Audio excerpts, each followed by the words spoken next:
What's up guys, it's Sneaker Nerd 97, and for today I'm going to be reviewing the Sebago boat shoe I just bought.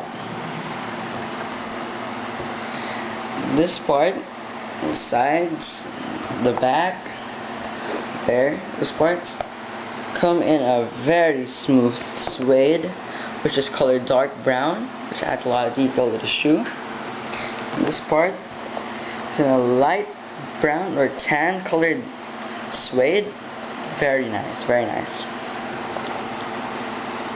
And this part, the sides, the back, there, comes in a light, super light blue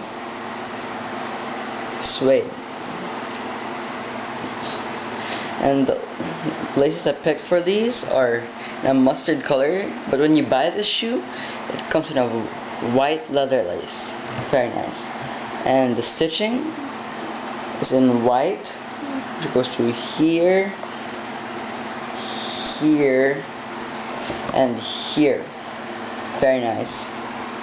The sole is in white, which has a lot of detail to the shoe. So this is it, the Sebago boat shoe I just bought.